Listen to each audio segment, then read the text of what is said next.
Okay, चलो अब फिर से स्टूडेंट्स गुड मॉर्निंग, वेलकम। और ऑप्टिकल आइसोमेरिज्म और भी कंटिन्यू करना है। अभी भी ऐसे बहुत सारे टर्म्स जो है ऑप्टिकल आइसोमेरिज्म में जो कि हमको क्लियर करना बहुत ज़रूरी है। मैंने प्रीवियस लेक्चर में आपको डायस्टीरियोमर्स क्या होते हैं, मेसो कंपाउंड्स किसको कहते हैं और व्हाट आर इनांशियोमर्स, वो सब डिस्कस कर लिया। अब थोड़े बहुत एग्जाम्पल के साथ आज प्रैक्टिस भी करते हैं और एक एग्जाम्पल लेते हैं हम टार्टरिक एसिड का, जो कि आपको पता होना चाहिए कि ये टार्टरिक एसिड जो है इसका स्ट्रक्चर कैसा है। तो टार्टरिक एसिड यानी 2,3 डाइहाइड्रोक्सी ब्यूटेन डायोइक एसिड है, वो टार्टरिक एसिड का स्ट्रक्चर बनाते हैं COOH, C और फिर से COOH। समझना बच्चों, इसके जो एंड्स है ना, दोनों के एंड सेम है ना, ऊपर भी COOH नीचे भी COOH, एंड सेम है यहाँ पे। फिर यहाँ पे अगर मैंने H रख दिया, OH रख दिया, OH रख दिया, H रख दिया, है कोई किराल? ध्यान से देखो तो, जल्दी से ब्रेन को एक्सरसाइज करवाओ कि भाई इसमें किराल है या नहीं है। तो यहाँ पे देख लो, देयर आर 2 स्टीरियो सेंटर और किराल सेंटर और सब्सटेंस ऑप्टिकली एक्टिव है, वो पता चल गया। अब इसके आइसोमर्स कितने होंगे? तो 2 किराल है, चलो 4 बनाते हैं, फिर देखते हैं कितने होंगे। तो 4 आइसोमर्स किसके बनाते हैं? चलो COOH, COOH, फिर ये OH और ये H, मिरर इमेज ले लेना, और ये H और ये OH। तो मैंने यहाँ पे मिरर डाल दिया है।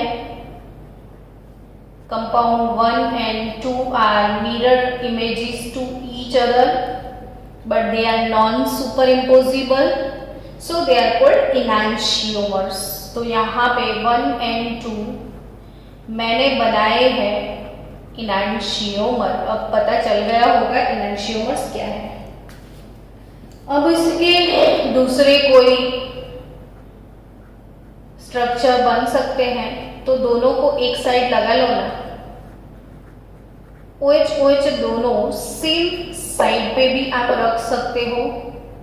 अगर ऐसे मैंने कंपाउंड बनाया और इसका मिरर इमेज निकाला तो मुझे और एक कंपाउंड मिलेगा, लेकिन उसको बनाने की जरूरत नहीं है क्योंकि वो तो मेसो है।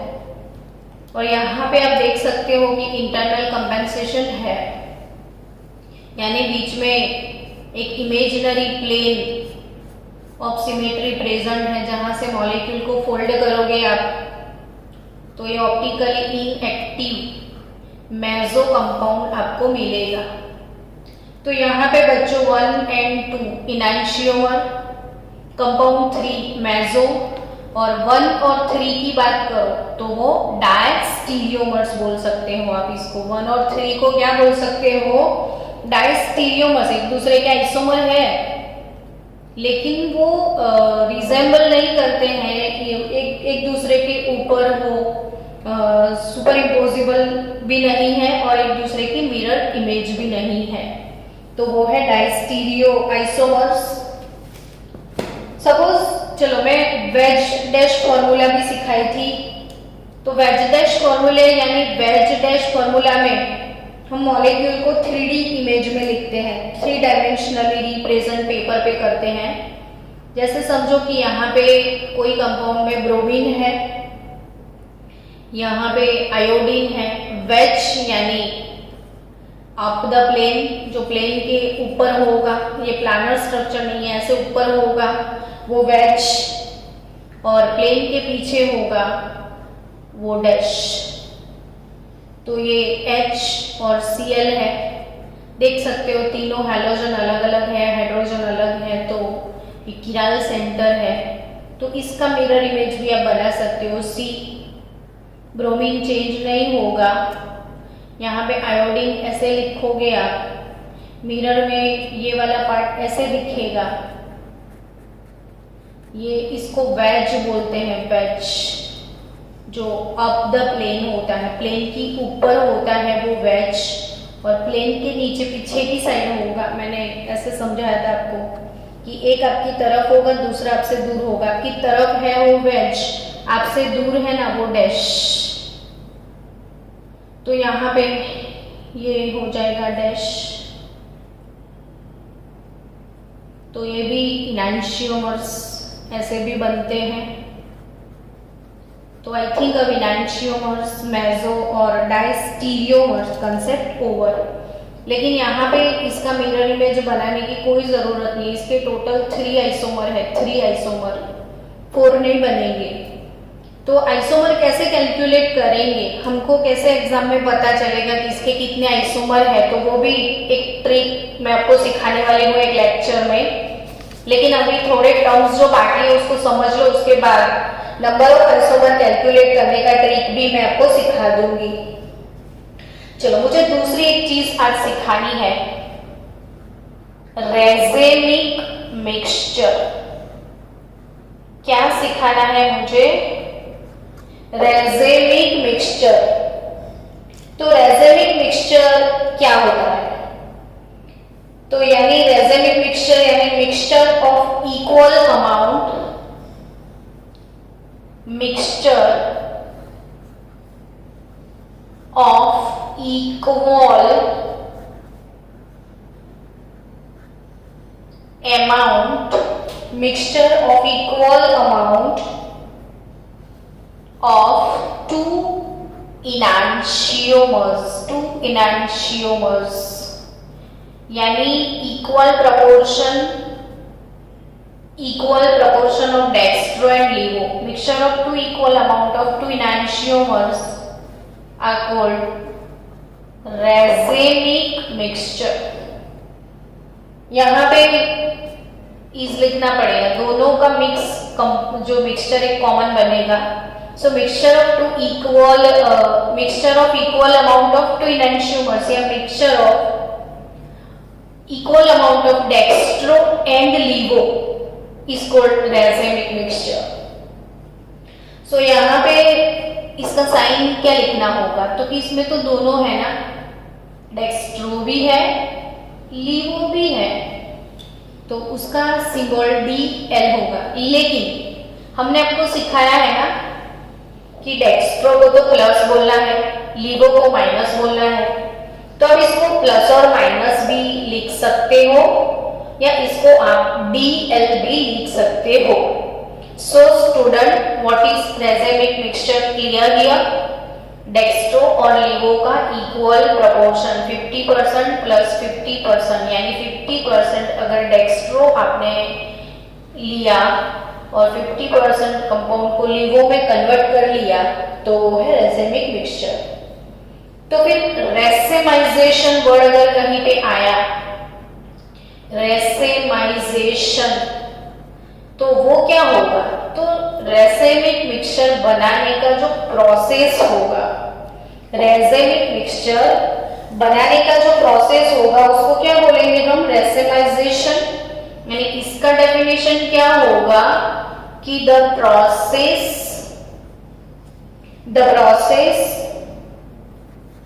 Of conversion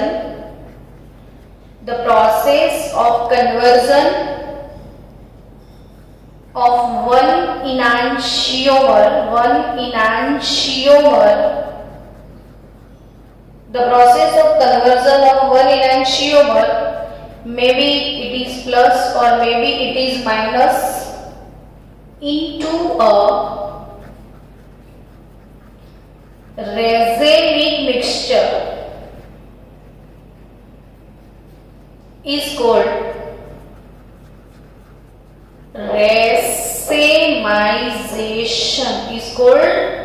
रेसेमाइजेशन। तो रेसेमाइजेशन का मतलब क्या होगा कि the process of conversion of one enantiomer into a racemic mixture. कोई वन इनैंशियोमर, डेक्स्ट्रो और लीवो कुछ भी ले लो। आपके पास 100% डेक्स्ट्रो आपने ले लिया, फिर उसको क्या करोगे, आपकी जो 100% डेक्स्ट्रो है उसमें से 50% डेक्स्ट्रो को आप लीवो में कन्वर्ट कर दो। यानी अब आपके पास बच गए 50% डी और आधा आपने कन्वर्ट कर लिया एल में, या एल से शुरू करके आप 50% डी में, यानी आपको यहाँ पे डी या तो एल लेना है, ठीक है। इसमें से 50% आप चेंज कर दो। आपने डी लिया तो 50% डी को एल में चेंज कर दो।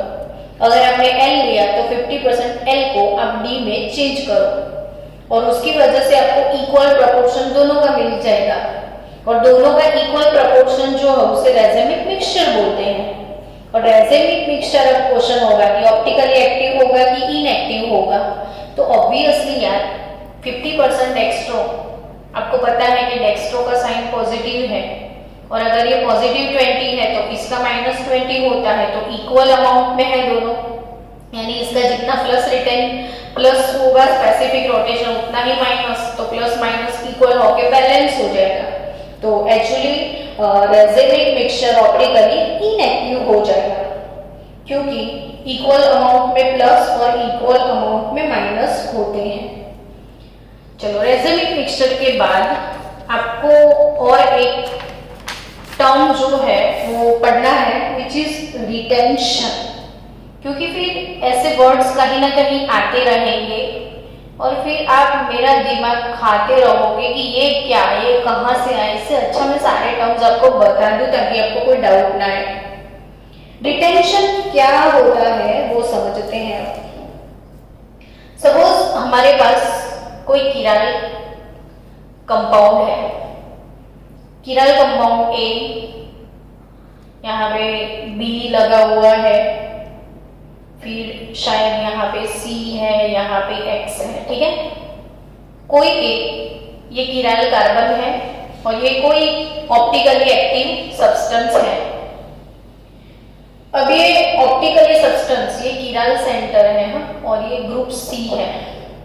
अब ये ऑप्टिकली सब्सटेंस के साथ अगर कोई रिएक्शन होता है, चलो किसी वाई रिएक्टर ने इस पे अटैक कर दिया, किसी वाई रिएक्टर ने इस पे अटैक कर दिया, तो होगा क्या, तो उसका जो प्रोडक्ट है, प्रोडक्ट के अंदर जो कॉन्फ़िगरेशन है बच्चों वो चेंज नहीं होगा, जैसा है वैसा ही रहेगा। जहां x था वहीं पे ही y आ गया, x चला गया, सीधा सीधा x की जगह पे कौन आ जाता है, y। यानी कि जैसे मॉलिक्यूलर स्ट्रक्चर जैसा है वैसा ही है, उसका स्पेशियल अरेंजमेंट चेंज नहीं होता है। इसको बोलते हैं रिटेंशन। अच्छे से समझ में आ गया। अगर चेंज होता ना बच्चों तो वो वैसा हो जाता। देखो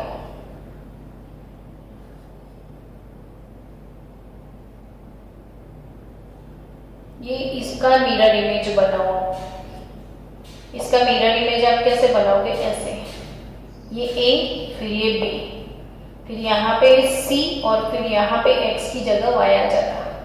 अगर ऐसा पूरा मॉलिक्यूल मिरर इमेज जैसा हो जाता तो पूरा ये पूरा इन्वर्ट हो चुका है, तो इसको हम बोलते हैं इन्वर्जन। पूरा चेंज हो जाता है, इसको क्या बोलते हैं, इन्वर्जन। फॉर एग्जांपल, चलो एक अच्छे से कोई एग्जांपल लेना है कि मेरे पास यहाँ पे R1, R2, R3 और ये डिफरेंट ग्रुप है, यहाँ पे हेलोजन है। चलो अब हेलोजन का चार्ज नेगेटिव है और अटैकिंग रिएजेंट भी नेगेटिव है, तो ऑब्वियसली नेगेटिव के सामने नेगेटिव जाएगा तो रिपल्शन करेगा ना बच्चों।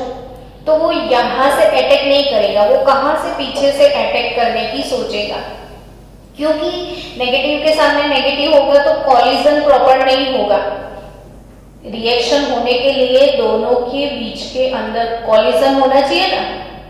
अब यहाँ पे नेगेटिव के सामने नेगेटिव जाएगा तो रिपल्शन होगा, एक दूसरे से दूर जाएंगे तो कॉलिजन होने वाला नहीं है। सो ये अटैक करेगा ना तो पीछे से ही करेगा।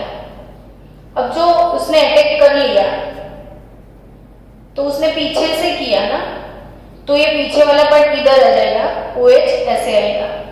तो यहाँ पे OH आया और Cl गया, लेकिन देखो पूरे मॉलिक्यूल का जो कॉन्फ़िगरेशन था वो पूरा उल्टा हो गया, ऐसे वाला पूरा ऐसे हो गया। तो इसको बोलना है इन्वर्जन। इसको क्या बोलोगे आप? इन्वर्जन। लेकिन जैसा है वैसे के वैसे आपको मिले तो वो है रिटेंशन। मैं रिटेंशन का बहुत अच्छा एग्जाम्पल देने वाली हूँ कि यहाँ पे एक कंपाउंड है 2-methyl-1-butanol, 2-methyl-1-butanol।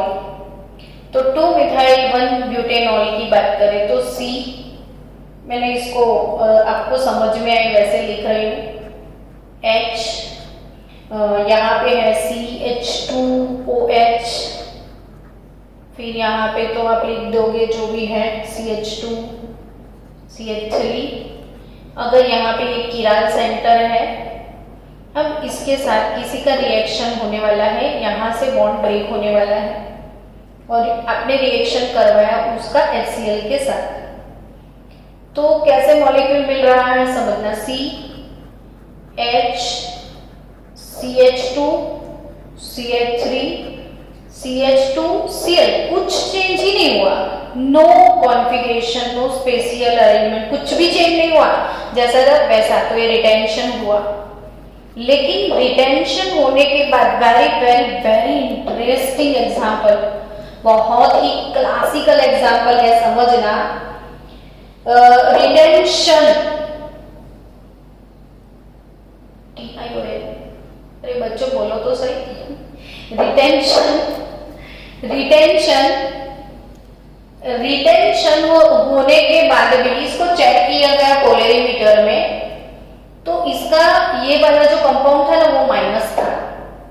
भले यहाँ पे कुछ भी देखो, स्ट्रक्चर बिल्कुल भी चेंज नहीं हुआ, जैसा था वैसा था।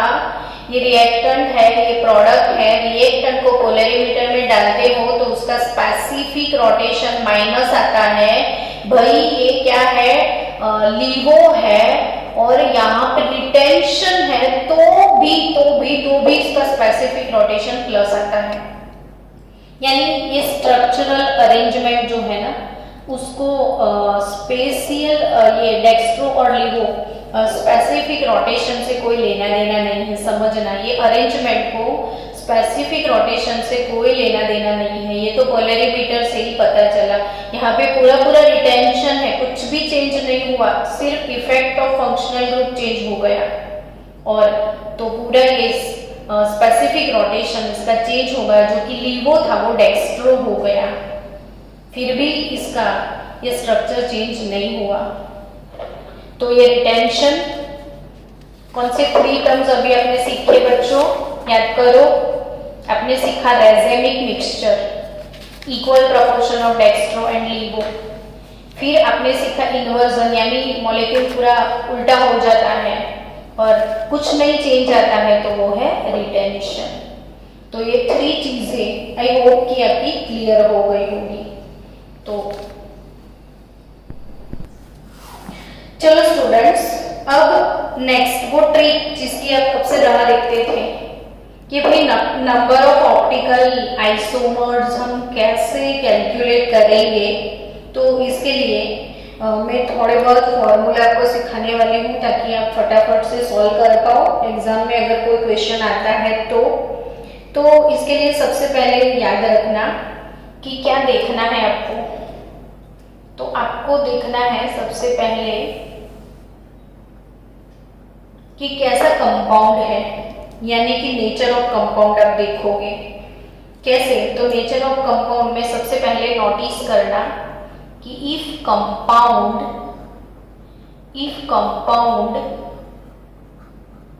having dissimilar ends,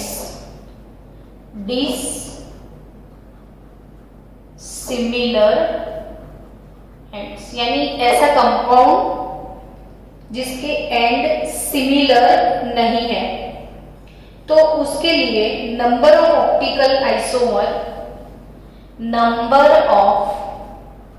optical isomer 2 raised to n, where n is nothing but chiral center. n is nothing but chiral center. अब आप बोलोगे इसका एग्जाम्पल तो दो के दे देते हैं. फॉर एग्जाम्पल, अगर आपके पास ग्लूकोज का स्ट्रक्चर है, चलो फास्ट ग्लूकोज बना लो. अल्डिहाइड, फिर 1, फिर 2, फिर 3, फिर 4, ये 1, 2, 3, 4, 5 और ये 6th वाला कार्बन. लेकिन आपको पता है ना ग्लूकोज का स्ट्रक्चर, यहाँ पे H, यहाँ पे OH, OH, H, H, OH, H, OH. ध्यान से देखो कितने किराल है.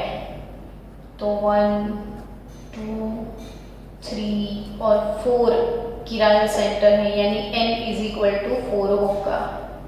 ग्लूकोज में कितने किराल कार्बन है? 4. लेकिन चेक करो यहाँ पे क्या लिखा है? Compound having dissimilar and. तो एंड देखो, यहाँ पे एल्डिहाइड, यहाँ पे अल्कोहल, दोनों के एंड सेम नहीं है. छोटे बच्चे को भी पता चल जाए कि इसके एंड सेम नहीं है, यानी कि दोनों के एंड डिफरेंट है. तो सिंपल सी बात, भाई एग्जाम में पूछे आपको कोई कि ग्लूकोज के ऑप्टिकल आइसोमर कितने होंगे, यानी स्टीरियो आइसोमर ग्लूकोज के कितने हैं, तो यहाँ पे ग्लूकोज के ऑप्टिकल आइसोमर बोले, स्टीरियो आइसोमर बोले, तो सीधा हिसाब 2n यानी 2/4, यानी ग्लूकोज है 16 आइसोमर्स. ग्लूकोज के पास बच्चों कितने आइसोमर है? 16. हेलो एवरीवन, नोट डाउन कर लिया? अच्छे से किया? समझ में आया? Okay, done. Compound having dissimilar and, जिनके एंड सेम नहीं होते हैं, तो सीधा फॉर्मूला अप्लाई कर सकते हो 2n. If compounds having similar ends, compounds having similar ends, similar ends अगर है तो there are two possibility again. If compound having similar end, तो और दो पॉसिबिलिटी है कि इसमें जो किराल सेंटर है वो इवन नंबर में होंगे, विथ इवन किराल सेंटर और विथ ऑड किराल सेंटर. यहाँ पे क्या याद रखोगे? अगर सिमिलर एंड है तो वो इवन नंबर में है या ऑड नंबर में है, वो देखना है. अगर वो इवन किराल सेंटर है तो फिर उसके इनांशियोमर्स कितने होंगे? इनांशियोमर्स का फॉर्मूला याद रखो. इवन किराल सेंटर है तो इनांशियोमर्स होंगे 2n-1. यहाँ पे 2n थे, यहाँ पे सिमिलर एंड नहीं है और इवन किराल सेंटर है तो इनांशियोमर्स होंगे 2n-1. समझे आप? और मेसो कितने होंगे? तो इसमें मेसो होने के चांसेस है, जिसमें कंपाउंड में सिमिलर एंड होंगे तो मेसो कंपाउंड होने के चांसेस बढ़ जाते हैं. और इसमें मेसो कितने होंगे? तो 2n/2-1. चलो अब इसका बेस्ट एग्जांपल अपने पास है टार्ट्रिक एसिड. टार्ट्रिक एसिड की बात करें तो विथ 2 सिमिलर एंड है. यहाँ पे दोनों एंड देखो सिमिलर है. अब दोनों एंड सिमिलर है तो किराल सेंटर भी 2 है, यानी even number of chiral centre present, यानी इवन किराल सेंटर्स है. तो इनांशियोमर्स कितने? तो 2n-1 इनांशियोमर्स होंगे, यानी यहाँ पे 2/2-1 होगा. यहाँ पे n यानी किराल सेंटर 2 है बच्चों, तो 2/2-1 यानी 2. तो डेफिनेटली यहाँ पे 2 इनांशियोमर्स है ऑलरेडी. तो फिर इसके मेसो कितने होंगे? तो 2n/2-1 होंगे. तो n/2 यानी 2/2-1. अब 2/2 क्या होता है,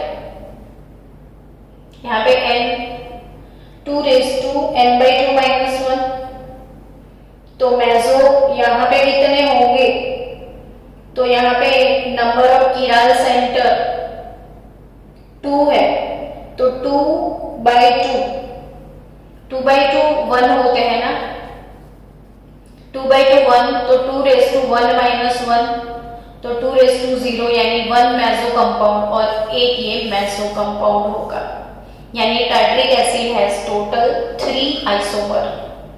तो यहाँ पे टोटल आइसोमर कितने बच्चों, तो इनैंशियोमर और मेसो जितने कितने, तो 2 कितने टोटल कितने होंगे, तो यहाँ पे टोटल कितने होंगे बच्चों, दोनों को टोटल कर दो, तो 2n-1 प्लस 2n/2 माइनस 1, यानी 2 इनैंशियोमर होंगे उसमें और एक मेसो यानी 3 टार्टरिक एसिड के 3 आइसोमर है। वैसे अब अगर ऑड किरल सेंटर है, तो ऑड किरल सेंटर है तो मेसो कितने होंगे, पहले इनैंशियोमर्स की बात नहीं, टोटल मेसो कितने होंगे और इनैंशियोमर्स कितने होंगे वो याद रखना है। तो यहाँ पे मेसो याद कर लो पहले कि इसमें मेसो कितने होंगे, तो इसमें मेसो, इसमें एक्चुअली टोटल कितने होंगे वो देख लो, टोटल आइसोमर, सॉरी टोटल इसमें 2n-1 टोटल लिखना है, इसमें 2 यहाँ पे 2n-1 इनैंशियोमर है, यहाँ पे टोटल 2n-1 है, तो फिर मेसो कितने होंगे, तो यहाँ पे मेसो जो है वो 2n-1/2 होंगे। तो इनैंशियोमर्स कितने होंगे, तो टोटल कितने हैं, 2n-1 टोटल है, मेसो कितने हैं, तो 2n-1/2 है, तो टोटल से मेसो निकाल दो तो आपको मिलेंगे इनैंशियोमर्स। डोंट वरी, एक एग्जांपल से सॉल्व करते हैं इसको। चलो तो इसके लिए एक एग्जांपल पहले ले लेते हैं। चलो तो एग्जांपल लेंगे ऐसा कंपाउंड जिसके दोनों एंड सिमिलर है और इसके अंदर जो किराल है वो ऑड नंबर पे है, यानी 2 एंड सिमिलर है, बीच में 3 किराल है which is in odd number. अब 3 किराल सेंटर जो है H OH H OH H OH आपको मेसो मिला, यहाँ पे एक मेसो मिला आपको, तो ये मेसो 1 है, ठीक है, ये मेसो 1, लेकिन यहाँ पे एक दूसरा भी मेसो मिल सकता है क्योंकि ये इंटरनल कंपेंसेशन में चला जाएगा और ऊपर वाला इसके ऊपर ओवरलैप होगा, ये पूरा इंटरनल कंपेंसेशन में जाएगा। लेकिन यहाँ पे क्यों अलग मेसो मिला, तो बच्चों जो भी है जैसा भी है वैसा ही लिखना, H OH H OH जैसा था वैसा ही है, लेकिन जो इंटरनल कंपेंसेशन वाला है ना उसका H OH चेंज कर देखो, ये प्लेन वाला, तो आपको मेसो 2 भी मिल सकता है। तो इसमें आपको 2 मेसो मिलेंगे, ये दोनों मेसो एक दूसरे से अलग है लेकिन इसमें इंटरनल कंपेंसेशन प्रेजेंट है बच्चों। अब इसके इनैंशियोमर्स तो आप ड्रॉ कर सकते हो कि भाई मैंने ऐसे मिथाइल ले लिया और क्या करेंगे, तो 2 OH को एक साइड रख दो, यहाँ पे H ले लो, यहाँ पे OH ले लो, यहाँ पे H ले लो, यहाँ पे OH ले लो, यहाँ पे OH ले लो, यहाँ पे H ले लो, कर सकते हो ना वैसे। तो इसकी मिरर इमेज बना दो, OH इधर आ जाएगा, H इधर आ जाएगा, C OH H C H OH और ये CH3, ये इनैंशियोमर्स हो गए, इनैंशियोमर्स। अब फॉर्मूला फॉलो करो, मेसो कितने 2 है, इनैंशियोमर्स कितने हैं 2 है, ठीक है, टोटल कितने हैं 1 2 3 4, लेट्स सी इतने हैं या नहीं। तो इसके टोटल आइसोमर 2n-1 बोल दिया, तो 3 किरल सेंटर है तो 3-1 यानी 2⁻², यानी 4 आइसोमर, तो 1 2 3 4 आपको दिख ही रहे हैं, लेकिन आउट ऑफ 4 मेसो 2 होंगे, वो कैसे पता चलेगा? तो मेसो कैलकुलेट करने का formula 2 raise to n minus 1/2 है यहाँ पे, तो 2 रेज टू 3 माइनस 1/2 यानी 2/2 यानी 1, तो 2 रेज टू 1 यानी 2 आइसोमर मेसो है यहाँ पे, तो यहाँ पे 2 मेसो और इनैंशियोमर्स तो टोटल 4, इसमें से मेसो डिडक्ट कर दो, टोटल माइनस मेसो कर लो, तो टोटल 4 मेसो 2, तो आपको मिल जाएंगे 2। सो आपको फिर से एक बार स्क्रीनशॉट लेना है तो ले लो, मैं चेंज कर रही हूँ साइड कि नंबर ऑफ ऑप्टिकल आइसोमर, तो कंपाउंड हैविंग डिसिमिलर एंड तो 2 रेज टू n होंगे, कंपाउंड हैविंग सिमिलर एंड तो यहाँ पे मेसो भी होते हैं। अब सिमिलर एंड है तो there are 2 possibility, even chiral centre and odd chiral centre. If there is an even chiral center, तो enantiomers 2 raised to n minus 1, meso 2 raised to n/2 minus 1. If odd chiral center, तो total 2 raised to n minus 1 total, और इसमें meso होंगे 2 raised to n minus 1/2। थोड़ी practice करते रहोगे तो समझ में आ जाएगा। तो ये भी हो गया अपना कैसे ठीक, मतलब कैसे आइसोमर्स कैलकुलेट करते हैं, वो बातें मैंने आपको सारी सिखा दी। अब इसके नेक्स्ट लेक्चर में मुझे आपको सिखाना है DL configuration and RS configuration, ताकि अपना पूरा टॉपिक खत्म हो जाएगा नेक्स्ट लेक्चर में।